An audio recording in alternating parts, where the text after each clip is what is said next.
All right. So, it's the winter now, when the clocks go back. That's the autumn one. The back is the good one because you gain an hour. My wife is always on at me to change the one in the kitchen. That's the clock. She likes that clock. She's like, can you just make sure that the kitchen one... Okay, every year, can you just sort the kitchen one out? Can you change that for me, darling? Because it's on the other time, and the clocks have changed now. The clocks have gone back. Sounds an easy job. As you take the clock, it's like an old-fashioned clock, take it off the wall, and there's just the nail sticking out, and on the back there's a wire. And you fiddle it, there's a little box, like a tiny little mechanism with a AA battery, which I think is our favourite. I think it's our favourite battery, because you know that we always have it in stock. You know, if it's AA, I probably have that. I have it. I find it. AAA is okay. C's and D's, it gets a little bit more tense. But it's the square one, you're like, there's no way I've got this one.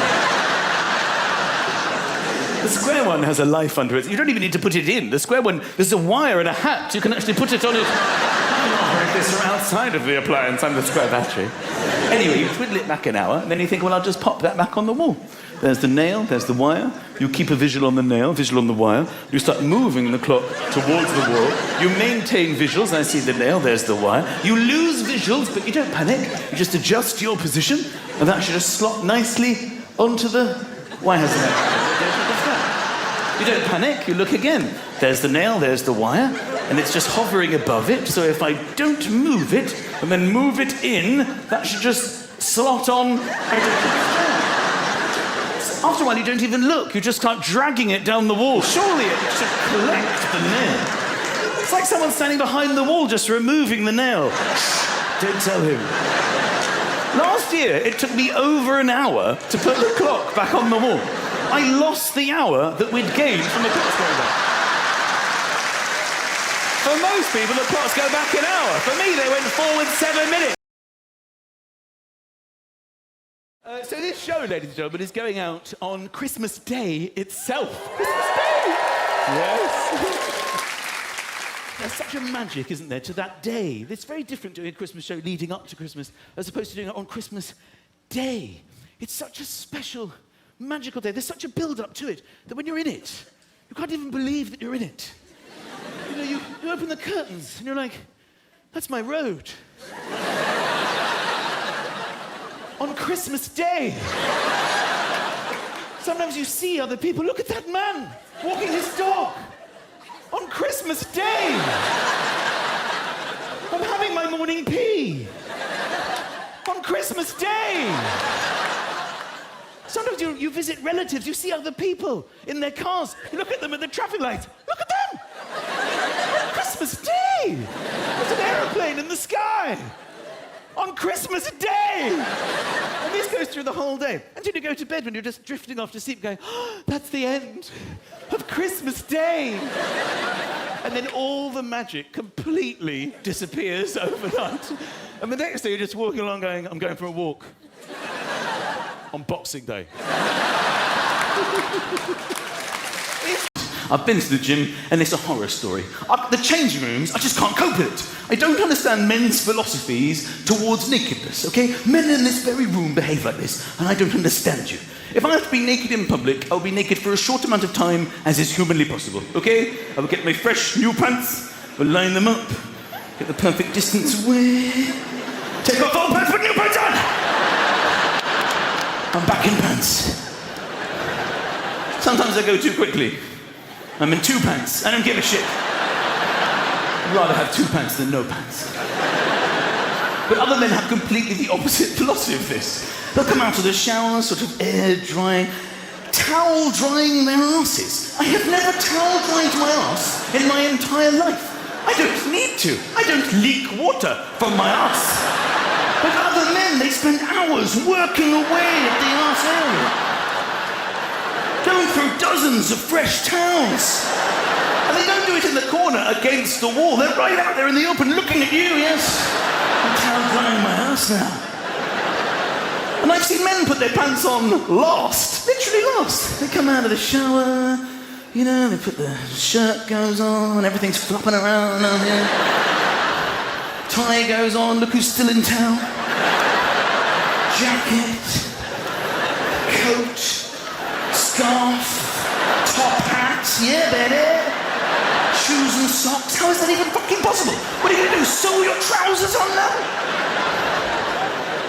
People dropping keys. I saw one guy blow-drying his pubic hair in the hand dryer. That should be illegal.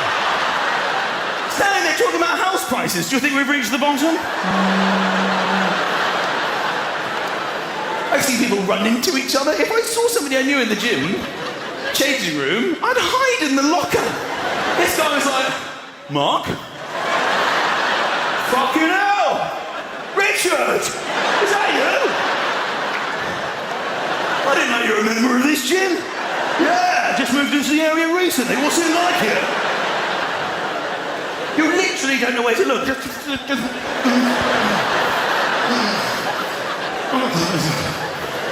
I sat down once to do my shoelaces. I will never again go to this height in that environment again.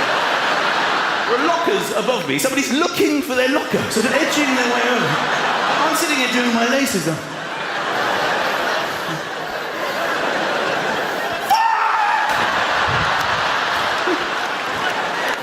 The final straw was when this bloke came over to me. Excuse me, mate. Have you got the time? Time to put your fucking pants on. Okay. They're 10 and 7 now, so they're growing up. They're both boys. They like each other and they hate each other. You know what it's like when you've got brothers. They argue a lot. They argue over everything, you know. It's always about my turn. Sibling rivalry, isn't it? You know, it's my turn. It's my turn to do this, my turn to that. Some things I understand, like it's my turn to sit in the front. It's a big one. It's my turn to sit in the front. He sat in the front last time. It's my turn to sit in the front. I can't keep track of it. Why don't you just sit on the way and you on the way home? Nobody did it last time. It's my turn to sit in the front. I understand sitting in the front because it's more fun, isn't it? You're up there with mum or dad. You can see more clearly. You get the music. You can control the window. Also, you have the satisfaction of knowing that your brother, your rival, is trapped in the worst seat of the car behind you. But there are some things I will never understand. Like it's my turn to push the button in the lift. This is not one of the perks of life. There's so much more exciting things in the world. But my kids go mental. If the other one pushes it, it's not his turn. It's like, I can't even push the button, it's my turn! This is one of the most boring things. Pushing up and watching it get illuminated. Just let your brother do it. It's very boring. And they do this arguing, they get so upset that they don't want to stop talking because they know their brother's going to chip in. So they keep talking while they're inhaling. It's a skill that only children have. I can't believe you pushed the button when it's my turn. And then he does push the button right in front of me.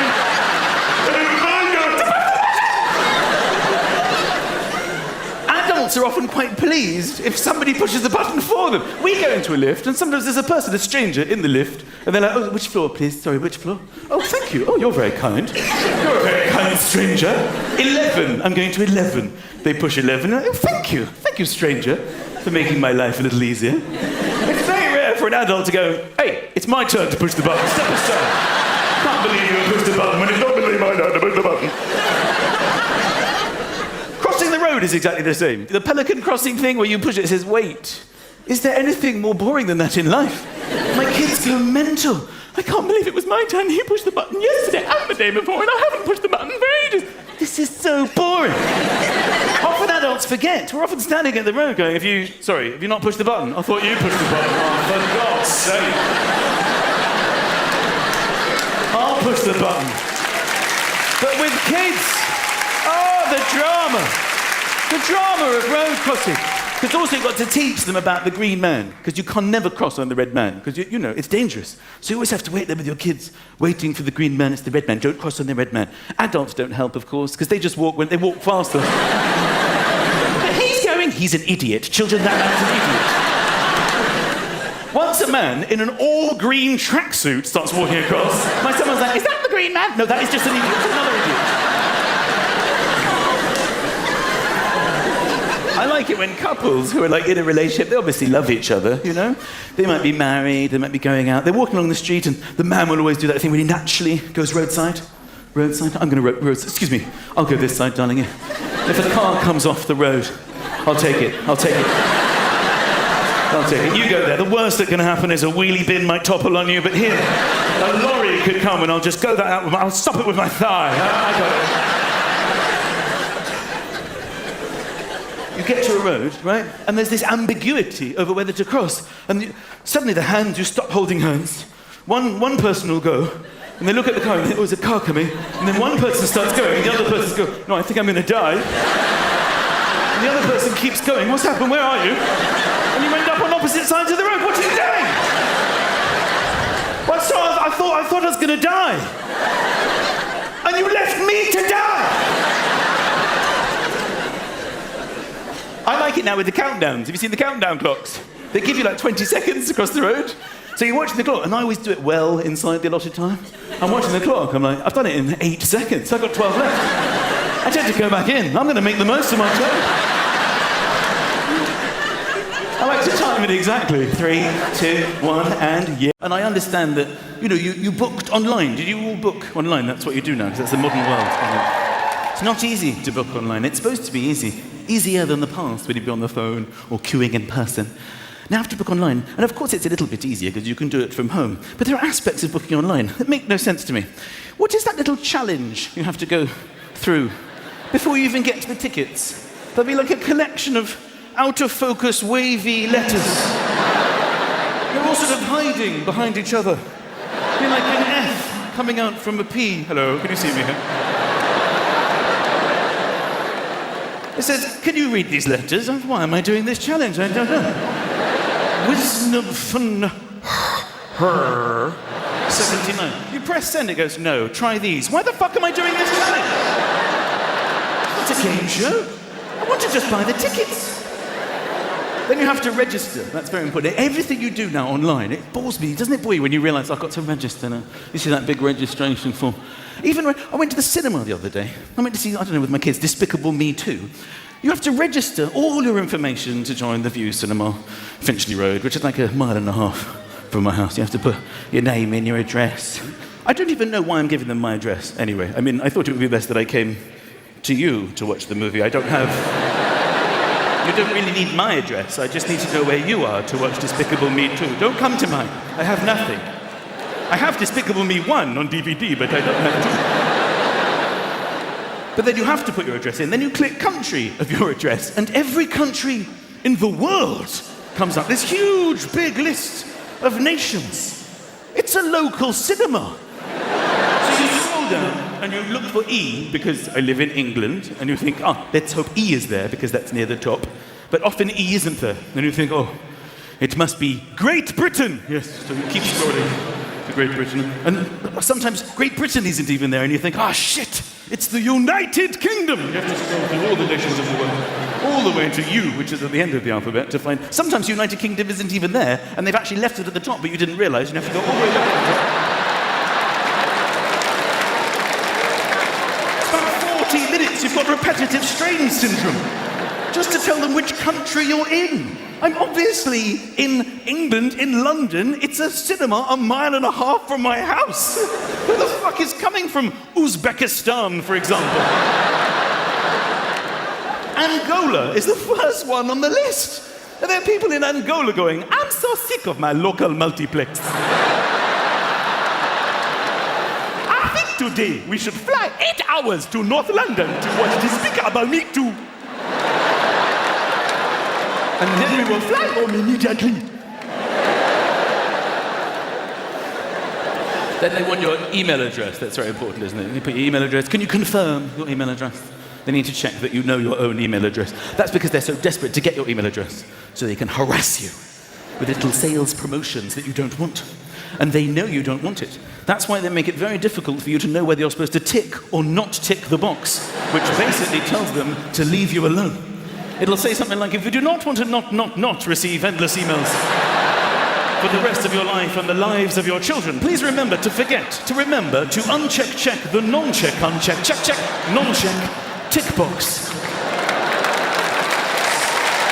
I have no idea what I'm supposed to do. It's a 50-50, darling. What do I do? Do I tick it or not tick it? I've just spent 45 minutes guessing Yangu 72. And a further 20 minutes scrolling through every nation on Earth. Now I have a 50-50.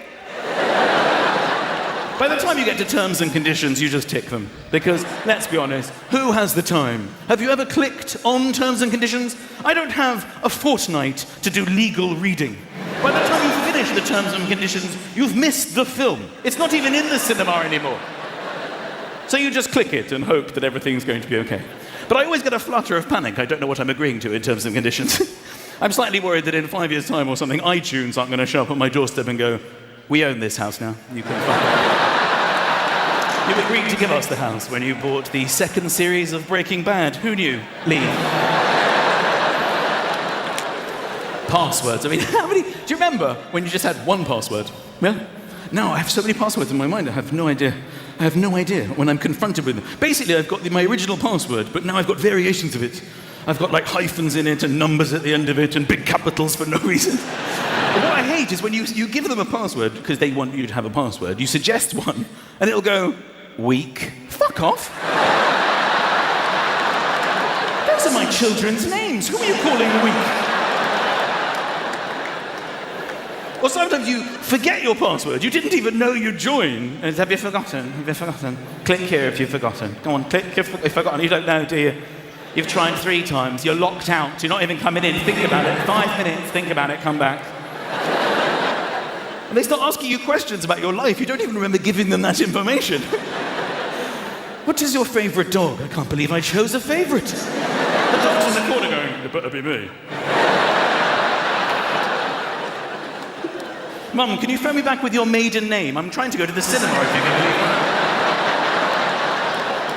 But when you've done it, you feel so proud of yourself, don't you? When you filled everything, and you look at your registration form, everything's filled in, all the little asterisks, and you go, yes, I've done it now. It was hard, but I got there. And you click next with confidence. Then everything comes back in red. You fucked this up, you left that out, what were you thinking here? You've embarrassed yourself at this time. We've taken all your credit card details away for no reason. Sometimes you get timed out. Who the fuck am I racing against? Is there some guy in Angola going, I'll beat you, and you would win. Come on, kids, you must get to the airport. Yes, so here we are, London, my favourite town, my hometown. It's where I'm from. It's never enough for people to say you're from London. People want to know exactly where you're from. They see it as more of a test of their own geographical knowledge. You say you're from London, people go, whereabouts? North London, if they know it, they get more excited. Whereabouts? Muswell Hill, whereabouts? Do you know Sainsbury's? Yes! Driving me home? What the fuck is your problem? It's too busy! I've had enough. Should be 1 in, 1 out. There's too many people here. I'm not happy. You probably all had to come here on public transport. It's a nightmare down there. I'd never experienced it until recently. I had to do some work in central London. It's unbelievable. People are so desperate to get home. The trains come very regularly. You see them 1 minute, 2 minutes, 3 minutes. This means nothing to people. As soon as you get on the platform, it's a level playing field. I don't care when you arrived, I'm getting on this train. And everyone's trying to work out where the door's going to stop. Where are the doors? Here, I feel good about here. But other people are gathering over there. Maybe they know. No, I'm going to stay here for no reason at all. I feel lucky about this. People are gathering around me. They think I know. I don't know. And you never get it right. They always go, ooh. And you're equidistant. Which one do I go to? Please let the passengers off the train first.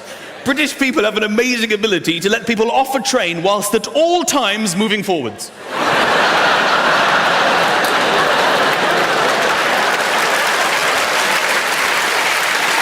I'm on!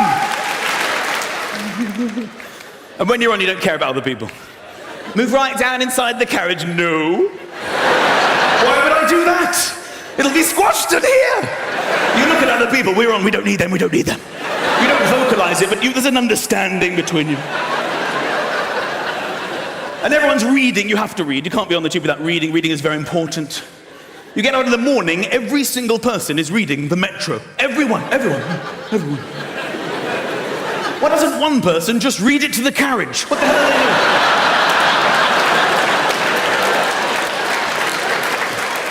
I remember in the old days with the broadsheets, with the huge big, you couldn't fold them. You had to fold them like linen. You take 2 corners and walk together again. It is amazing. amazing how you have to read. People read in the most uncomfortable situations. Big arm, book over there, turning the pages with your mouth. I was on the train the other day, and it was the most busy it's ever been. It was the personal best. Everyone's been on public transport when it's been more busy than you can possibly imagine. Dangerous levels. And more people are squashing in because they keep squashing, get in. And everyone felt, this is dramatic. And we saw somebody running for the doors, and I think there was a shared emotion. Enjoy the run. You ain't getting on this train. And he ran all the way to the doors. And he stopped right at the edge. And then retreated. And I think we all felt, good decision. Or so we thought. Run up. He was merely assessing it and then retreating. And charged into the train. And he actually made on. No one could believe it. His feet were on, but his head was still out. Unbearable excitement. Even the metros came down. What the hell is going on here? His head isn't in. What's he gonna do? Nobody said this, but you could feel the excitement. I think one woman overflowed. She just went, ah! That was the closest we got to a conversation. His head was equidistant to either door. They closed. Boom! He took the hit. No one could believe it. He took the hit.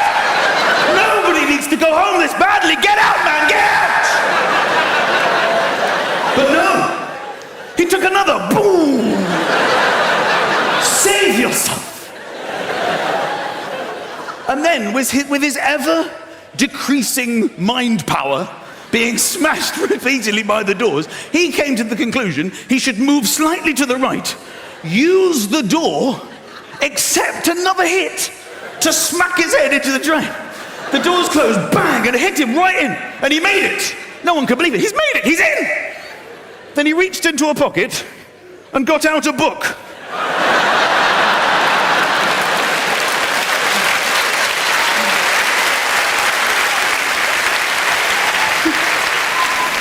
The only thing we can look forward to, ladies and gentlemen, in this winter is snow. It's the only thing that gets us through, because the weather's terrible, but snow is the holy grail.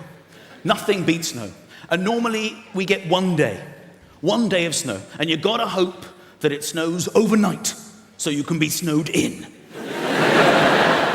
Earlier this year, it snowed in the middle of the day. You don't want that.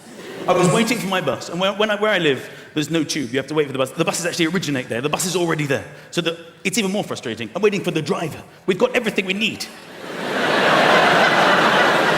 We're looking for people. Can you drive this thing? And that's when the snow came. Amazing, instantly landing snow. The best of snow. I mean, the most unbelievable snow. And then I realized, oh my God, I could get snowed out. This is not what I need. The driver shows up. And he says, ladies and gentlemen, I regret to inform you, due to the chaos on the roads, it's been snowing 8 seconds at this point. We're cancelling the bus. There will be no running of this service. And we're like, well, hang on a minute, we bought our tickets. What are we going to do? How are we supposed to get home? There's no way to get home. What are we going to do? And he said, don't shout at me.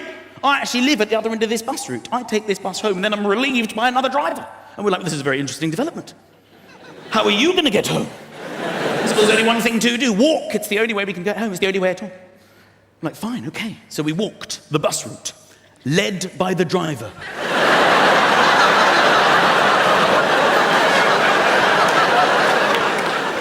We came to the first stop. We had to tell the people waiting, there's no bus. And they joined our imaginary bus.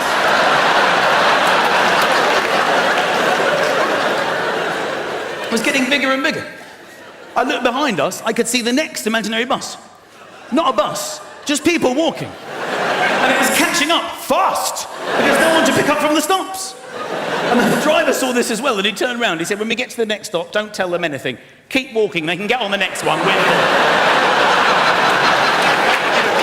I thought this was one of the funniest things that ever happened to me. I said to the woman walking next to me, I said, this is hilarious. We're on an imaginary bus. There's a driver. There are old people walking. And this is funny, right? And I thought we were on the same wavelength. But now I remember I was doing most of the talking because she said, I'd love to chat, but this is my stop. She got out an actual little bus stop and then walked in the direction we had just come from. I have lost weight. I don't know if that's coming across. Don't be too happy. This is a temporary situation. I'm obviously going to put it all back on. This is what I do. I lose weight, and then I eat, because I've already started eating again. I'm hungry. I'm just a very hungry person. I spend a lot of time at the fridge. I'm finding myself there again, just there, just grazing, and they beep as well. Does your fridge beep? It beeps, and I associate it so much with eating that when lorries reverse now, I get a bit peckish. I'm blaming my metabolism. I don't actually know what metabolism is, but there are obviously people with a fast one, and I don't have that. Because you see people who are very thin, and they're like, my metabolism is so fast. You know, I eat like a pig, but, you know, it just drops off me. I don't know what a metabolism is. I think it's like the things inside you, and then food comes in, and people with a fast metabolism are like, okay, everybody, separate equally. All right, you go over there. A little bit of you go down the leg, there. The rest of you, the bulk of you, straight through. Just keep going, keep moving, don't stop. Just keep moving. Don't look behind you. We're keeping busy here, guys. We're in a rush, okay? You go over there, just shape around the arm. Looking good. The rest of you through, okay? That's not me. My metabolism is more like, okay. Everybody, come here. Just relax, okay? Just everybody relax, because we're gonna be here a very long time. Okay, let's all slowly make our way to his bum, and we'll wait there. Maybe somebody there knows what to do.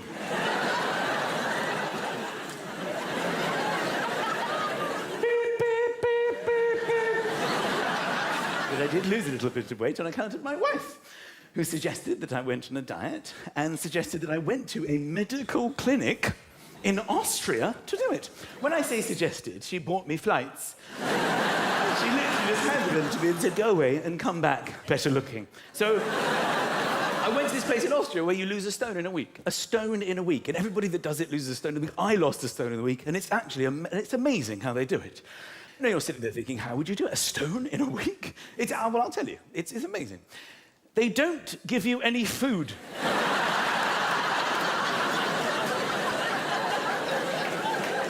I've never been more hungry in my entire life. I was trapped in this clinic in the middle of the Austrian Alps, paying an awful lot of money, drinking this thing in the morning called Epsom salts, which just make you go to the loo. You just drink it, and then an hour later, your whole system is flushed out onto the loo. So I'm on the loo all week with no food, miserable, and it cost me thousands and thousands of pounds. I could have gone to Benidorm and eaten a dodgy prawn and had the same holiday for like 200 quid. But no, I'm in Austria. I'm in Austria with all these middle-class, slightly fat people like me. Going, good morning. We can barely walk for hunger. Hello. And tummies. You know when you're a little bit hungry, or and the other day sometimes you're lying in bed with your partner and your tummies start getting chatty, you know. Wow. You know, bit of digestion. And you comment on it. Oh, your tummy's very chatty, darling. And sometimes yours responds. No, mine is gone too now. In Austria, I cannot tell you what it was like. Just people wandering around.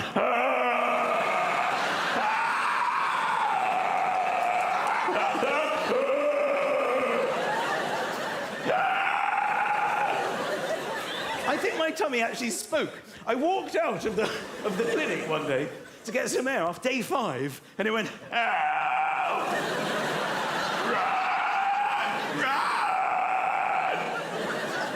I think it tried to phone for a taxi in the night while I was asleep. I woke up in the middle of the night with the phone off the hook and my tummy just going, I'm going to say this. I don't think healthy people look good, all right? Have you seen the people who work in health food shops? They're very healthy. They look terrible. It's not like you go in there and they look all athletic and wonderful, jogging on the spot because they've got so much energy. They're skipping. Hi, how can I help you? The lentils? Oh, they're just down here. That's not what they're like at all. They're all skeletal. Let me show you to the lentils over here. vitamins, I have supplements, massive things. I can't swallow them. Bread of heaven, bread of heaven.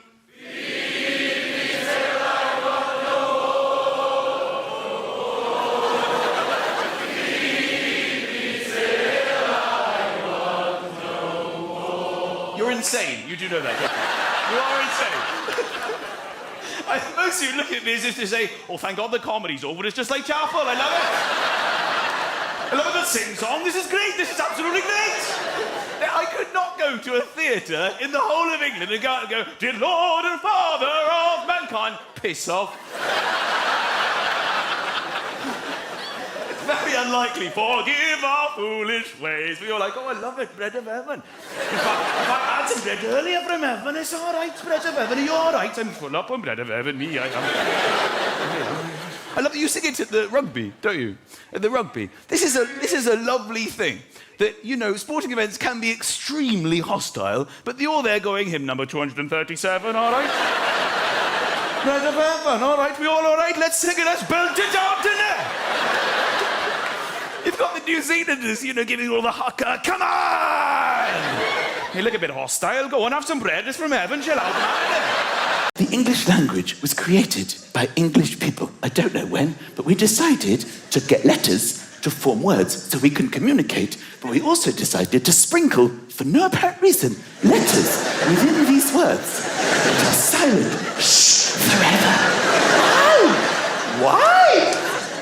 Like the word hour, for example. Why is the word hour spelt with an H? Why is there an H? The silent H. Nobody has ever said, I'll see you in a hour. I'll see you in a hour. I'm just going to pick up the sandwich. I'll be back in a hour. Half a hour. Even half has an L in it. It's like half a hour. How long is the journey? About half a hour to a hour. The sandwich shop is half a hour away.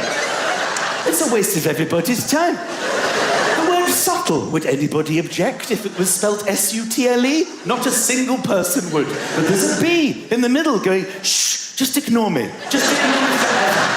I'm silent. I've been left here, left behind. I don't know, I was destined for another word, baboon, but here I am with you. How I long to be in the word baboon where I have a purpose. Like all those words that should begin with N, but have a K of all the letters. Why would a K be silent? Knickers, why is it Knuckles? So I've been thinking about this, as you can probably tell, and I think we should have a day. We should have a day.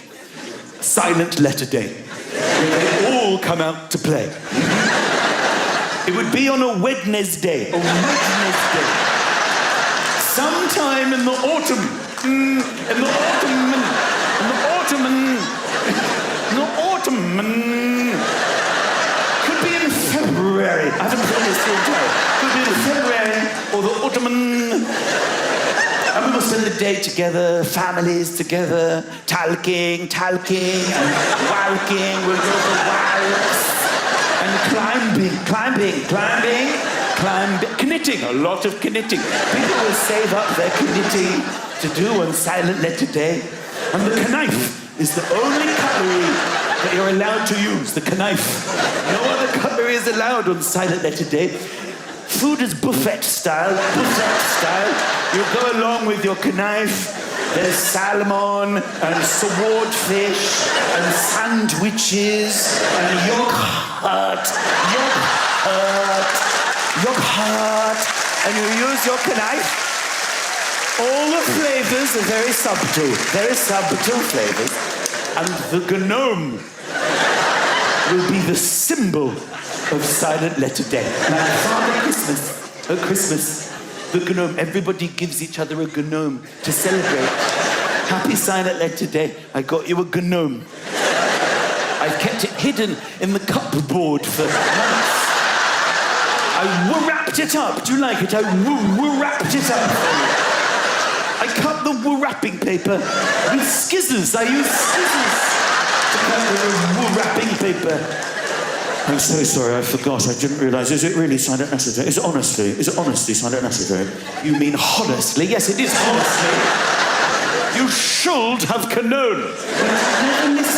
You'll never listen. I'm not giving you a gnome. I'm sorry. I'm taking it back to the shop. I've kept the receipt. And at the end of the day, we will celebrate with champagne. Of course we will. Can I have you some champagne? Happy Silent Legend Day. Just a drop. Maybe just a splash. Oh, there's a knock at the door. Who would that be? Oh, it's Chloe and Isla. Sorry, Chloe and Isla. My old friends from school. Fascinating. Grab a knife. Help yourself to lasagna. There's some lasagna. And at the end of the day, when we are knackered, we go to sleep at 1:30. So there are 20 people here tonight who are in Emmerdale. Is there anyone left in Emmerdale? Tomorrow's episode is going to be pretty boring. Tomorrow's just going to be a few sheep going, where is everybody? We're at Michael McIntyre's Comedy Roadshow. Bah. I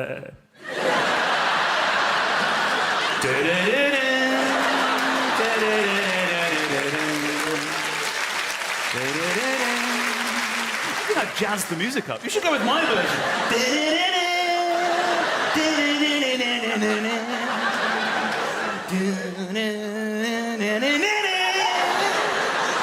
You should have somebody dancing. The fields are so boring. Have me on the hill.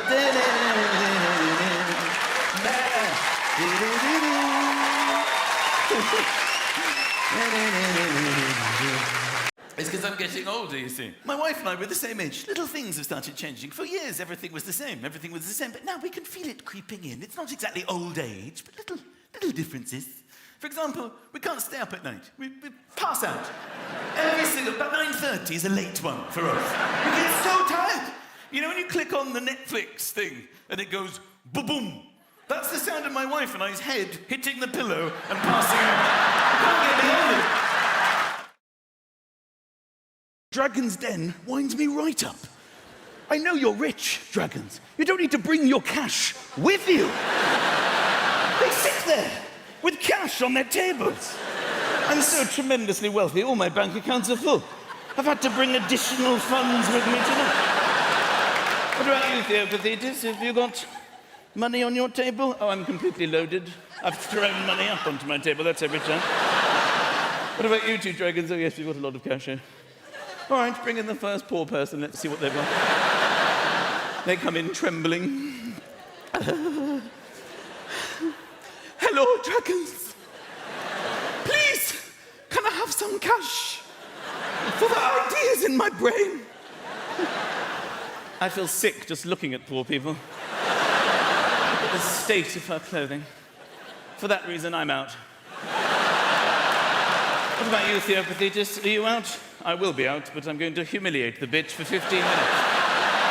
Then I will declare that I too am out. I'd like to go on Dragon's Den with a shotgun. Just stand there, pointing it at each of them individually, till one of them goes, so what's your idea? Quite simple, put that cash in this bag, all right? You get no equity. And there are people in this room who do have children, and there are people in this room who don't have children.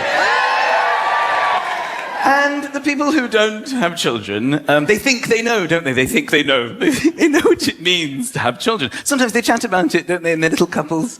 You know, oh, I'd love to start a family one day with you. It'd be lovely. You'd make a really good dad. Oh, I think you'd be an amazing mum. Wouldn't it be so lovely having little versions of you and me running around? I'd love to have a family. And you think you know what you're talking about. You have no idea. You have no idea what it's like. You have no idea how difficult things will become in your life. Things that you don't even consider to be things will become nearly impossible when you have children. I'm talking about things like leaving the house, for example. This is how people without children leave the house. Shall we leave the house? Yes.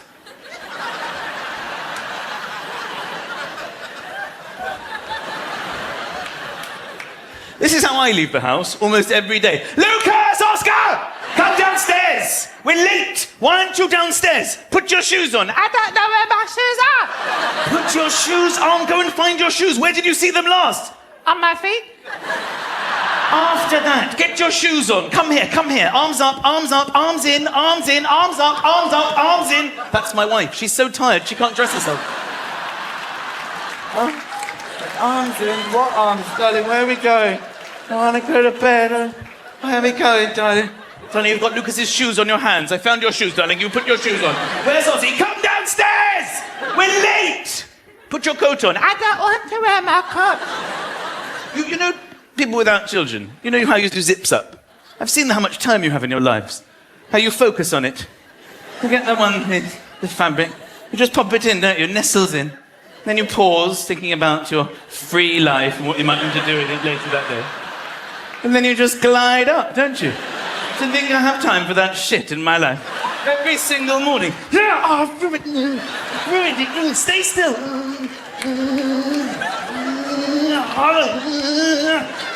You're gonna have to put another coat on. I can't. I've ruined this zip. I'm sorry. I've made the situation worse. Ozzy! My 3-year-old will never come downstairs. The only way to get him to leave the house is we have to bluff. We have to pretend that we're leaving without him. It's the only way it'll work. We have to all go, bye-bye, Ozzy. We're all going then. We're all going. My other son loves it, the 6-year-old. We're leaving Ozzy. We're going to stay here. I hate him. Don't be so rude about your brother. Say goodbye. We're not really leaving. We're pretending to leave, okay? Say goodbye. Bye-bye. Bye-bye, Ozzy. Bye-bye. But he doesn't care. He just goes, bye-bye. Then we have to come back in and explain to him, we're not really leaving, darling. We love you. It's okay. I'll buy you something if you come. Will you come if I buy you something? This is every single time we leave the house. The other day, we're leaving the house, and I just had enough. I just said to my wife, I'm sorry, I can't do this. We're bluffing. We're saying bye-bye to him. Then my wife says, let's go and get him. I'm like, stop. No, I've had it. No. Stop.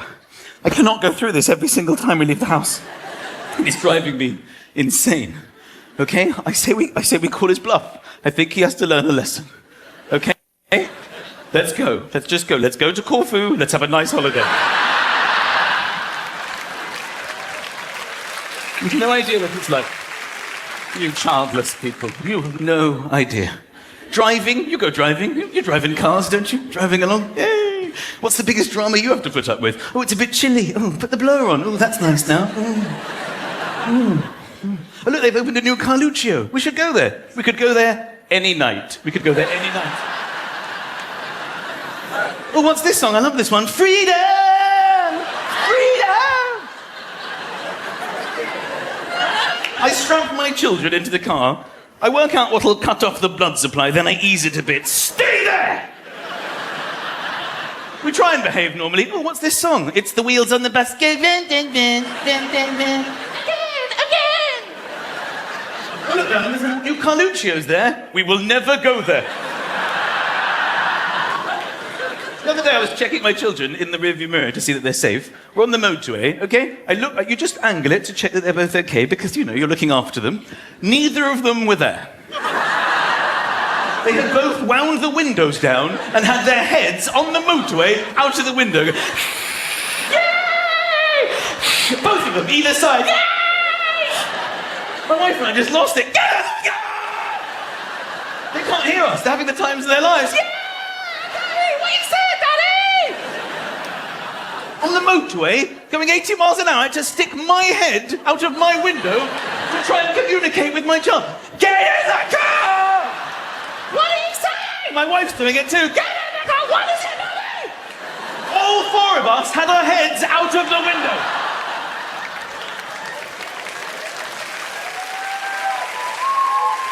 Meanwhile, a childless couple is driving past.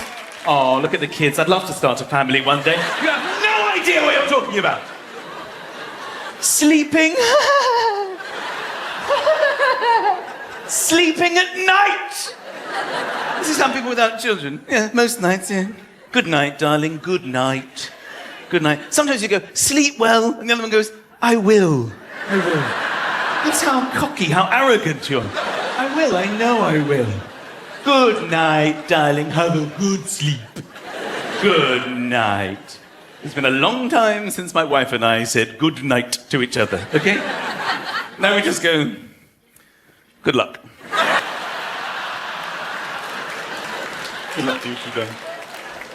All through the night, they're screaming, Daddy, Daddy, Daddy, Mommy, Mommy. Sometimes they just wake up wide awake in the middle of the night. I'm asleep, it's like 2 o'clock in the morning. I wake, you know, when sometimes you don't realise it, but you sort of half open your eyes. Sometimes when you're asleep, I half open my eyes, my son is in my face. What the hell are you doing here? What time is it? What time is it? 2 o'clock in the morning, what do you want? I want to go to school. Go to school? What are you talking about? It's to go back to bed. I've got my shoes on. You do, you found your shoes. I fixed my jacket. How did you... Oh, done up. What are you doing? It's 2 o'clock in the morning, you idiot.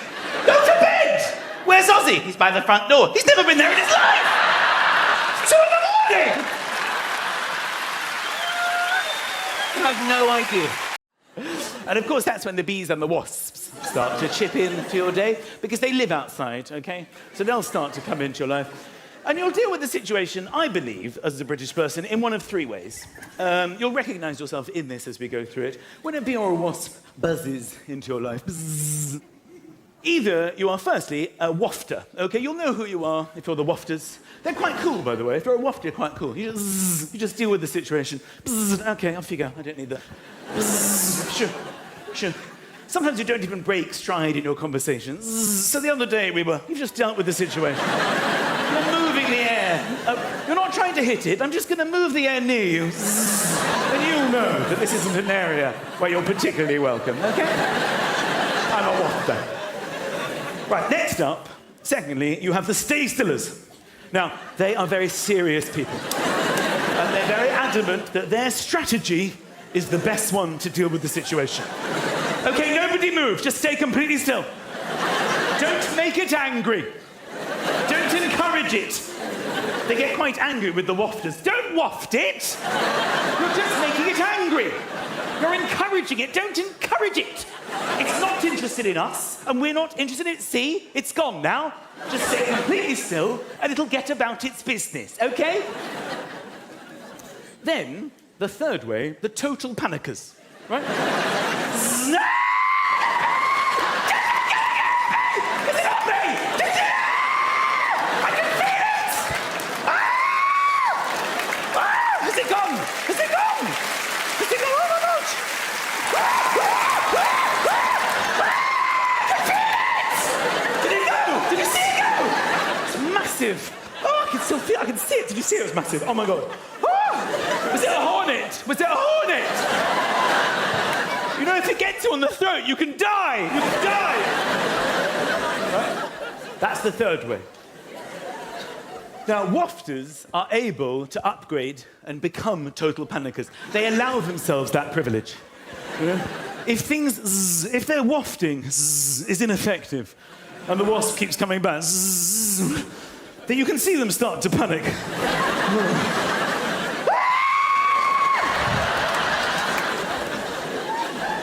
Which is why wafters really hardly ever get stung. And total panickers almost never get stung. You know who gets stung? The stay-stillers. Because they cannot break out of their seriousness. They are such firm believers that they have the right strategy. And this is why I thought of this. I've got a friend, he's a stay-stiller, and a wasp not only buzzed around him, but landed on his face. And he just went, the best thing to do is stay completely still. I'm not so sure about that. It's on your face. I don't want to encourage it. But you're just encouraging it to crawl into your eye. It's walking towards your eye. He's like, no, the best thing to... It's not interested in me. It seems pretty interested in you. Why don't you waft it? The worst thing I could do is waft it. Just stay completely still, then another one landed on the other side of his face. I'm like, dude, you now have 2 wasps on your face. And then it stung him. I've got to say, it was one of the funniest things I've ever seen. Because he couldn't just scream. He had to make up that he was still in the right. And he just went...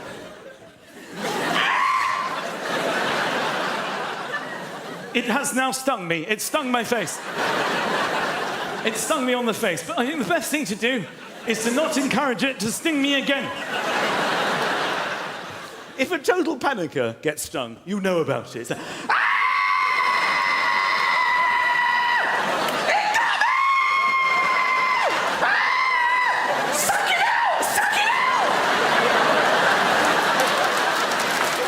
family people in tonight, who's got children? Round of applause, you got children? There are basics that you have to do every single day when raising children. And these are feeding them. You have to feed them. This is probably news to nobody. You have to feed them. You have to dress them. Okay? You have to wash them, and you have to put them to bed. You have to do these 4 things every single day. Now, every single day, each one of these things is a battle. They are reluctant to do these things, and you are forced every day to compromise on each of them. I don't know why they resist these basic things. Every day is a battle. Just getting dressed. They will not get dressed. Put your clothes on. Put your pants on. They refuse to wear pants. I don't like pants. They're uncomfortable. I don't like pants. Put your jumper on. I'm boiling. I'm boiling. They're always boiling. I'm boiling. Yes, that's because I've heated the inside of the house. But what I haven't done is heated the rest of the world. So you will need it when you get outside. Can I just take it? So you just compromise. All right. Fine. Just take it. Do your latest. Can I do it in the car? Fine! Do it in the car! Where's your bag? Where's your other shoe? And they spring things on you at the last minute. The other day we were going to school. We're nearly out the door. My son's done quite well, actually. He's got his pants on. He's even got his jumper on. He's holding his coat. He's got his bag. We're nearly out the door. He just looks at me and goes, Dad, it's Roman Day. What's Roman Day? Everybody has to go to school today dressed as something from the Roman Empire. I'm supposed to be at school in 6 minutes. What exactly did you expect me to do at this point? Oh yes, when I was 9, I was a centurion. I think I still have my armour here in the cupboard. Let's not drive this morning. I've been hiding a horse and chariot in the garage. We'll arrive in style. Feeding. They will eat. Children will eat.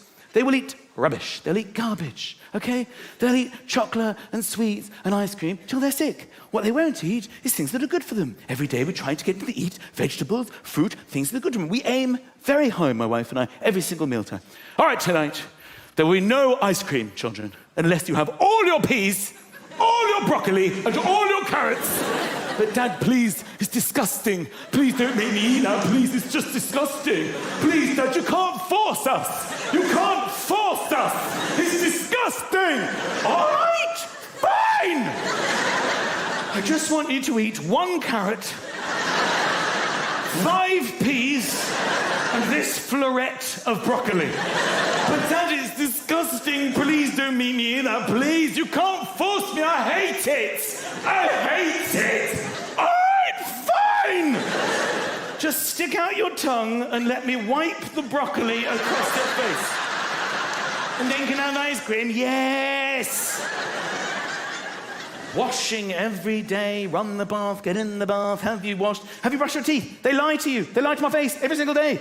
Have you brushed your teeth? Yes. Okay, then breathe on me. I have to get this jet of disgusting... You haven't brushed your teeth, have you? No, I haven't, Daddy. Well, why didn't you say that? The laziness. Oh, and flush the... You know... Before I had children, I used to dream about what it was like. My wife and I would discuss it. I can't wait to have children. It's going to be amazing. You'll be such an amazing mum. I used to dream of idyllic, rosy-cheeked, beautiful children in dungarees, running in fields, picking flowers. Can we have our picnic now? Can we have our picnic? How did that fantasy become me, almost on a nightly basis, standing over the toilet, going... Whose poo is this? Lucas! Is that your poo? He puts on this whole facade. He actually comes over and looks in the loo. No, that's not my poo. So, Ozzy, it's your poo. Dad, that is definitely not my poo. Darling, don't you even. Oh, hair wash night. I don't know how much you're supposed to wash your children's hair, But I've got it down to about once a fortnight now because of the drama. How was night? No, Daddy, please, can we do it tomorrow? Daddy, can we do it tomorrow? We do it tomorrow. Tell you what, it's going to go nice. It's going to go nice. Put your head back. You have to hold the flannel. They shake and they...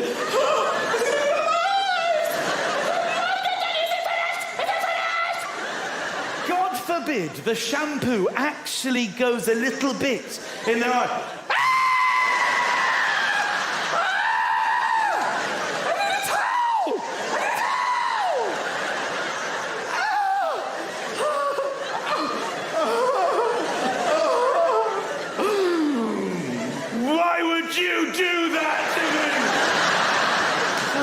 Sake, I'm just trying to wash your hair.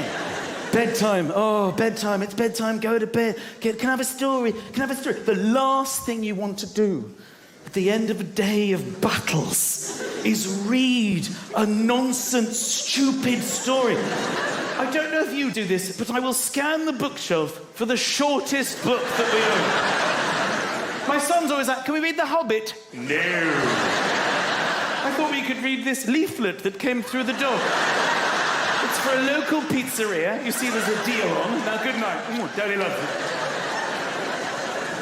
This is what it is like. It is a battle. It is a daily battle every single day to do the basics. There isn't a child on earth who has ever not battled these things. There's no kid in the history of children who's ever just gone, Mum, Dad, listen, I'm exhausted tonight. I'm just going to head up to bed, I think. I managed to squeeze a shower in earlier, Mum, while you were cooking that amazing dinner. I don't know what you did with the broccoli. Was it something different? Because for me, it could have been a meal all unto itself. Magnificent. I didn't tell you guys it was Roman Day tomorrow because I wanted to surprise you with the outfit that I... Everyone pretends to be experts in wine. We've all got this sort of... We all just take part in this weird lie that we're all connoisseurs in wine. A lot of people drink and like wine, but let's be honest, at least 90% of us are not experts in the field of wine. But we go out to restaurants, we all play this sort of bullshit production that we know about wine. Nobody at the table knows anything about wine. The waiter himself, he knows nothing about wine. We know red colour and white colour, that's all you know. But you all pretend you know a great deal more. Would you like to see the wine list? He might as well be saying, would you like the book of gibberish? Yes, I would. Let me pretend I'm looking at that. Ignore all the words and focus entirely on the prices. Let's see that. I want this one. You just pointed. You don't have the confidence to say it. I want this one. Ah, a fine choice. I have no idea if that's a fine choice. I don't fuck all about wine myself. But it's all part of the bullshit production. Then they come and they show you the bottle. You have to stop your conversation to stare at a bottle of wine. But you go along with it because it's all part of it. It's the only part of the meal you need to witness that it's coming from the right source. It's not like you order a hamburger and they come up with a photo of a cow. This is a cow. It's the kind of thing, you happy with this? Yes, that's exactly the kind of thing I meant when I ordered a hamburger. Then they open it in front of you. You have to witness the opening of the wine. Complete nonsense. It's not like you have the steak and they come out and go, I'm just flipping those over now, all right? Just that part of it. So you can see what's going on. Then comes the key part. The pouring of the wine. Who will try the wine? Who will take the lead role in this bullshit production? And nobody wants to do it. I don't want to do it. I don't want to do it. Normally someone will give you up. You do it. Okay. I will try the wine. It's almost as if time stands still. Pour a little bit, everyone's staring at you. The waiter is waiting for your verdict.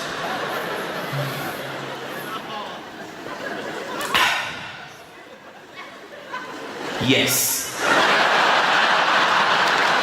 That's wine. That is wine. I've had wine before. This is exactly what it tastes like.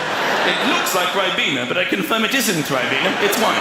Everyone should have some of this. I always thought you were tasting it to see if you liked it. I thought it was like a taste test. Apparently you're tasting it to see if it's corked, which means it's off. They're asking you to determine whether it's off, and if it's off, they'll bring you another bottle. I'm paying for it. Why don't you ascertain in your own time whether it's off or not? And if it is, don't serve it to me. It's not like you order the coffee and they come up with the milk going, it smells funny. Will you try it for me?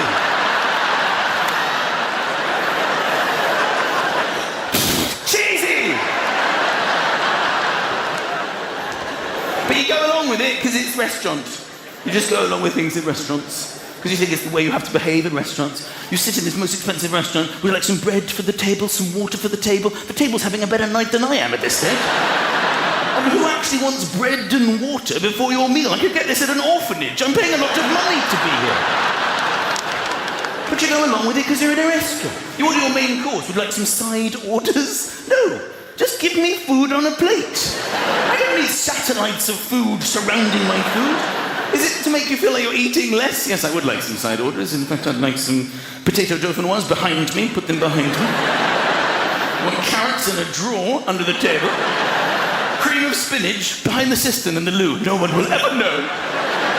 Just go along with it because you're in a restaurant. Coffee as well, at the end of a meal. Even at dinner, 11:30 at night. You're about to go to bed. Can I get anyone a coffee? If my wife said to me at home at 11:30 at night after dinner, do you want a coffee? I'd go, have you lost your fucking mind? Why would I want a coffee? You're talking about the drink that we get ourselves out of bed in the morning with? The high caffeine drink to get you going in the day? You want to have that now before bed? Is this some kind of an experiment, you nutter? In a restaurant? Yes, I think I'll have a latte. What would you like? An espresso for me, just an espresso. 2 o'clock in the morning. I can't sleep. Can you sleep? Of course I can't sleep. I had a fucking espresso and coffee cake. I might just go to work now and wait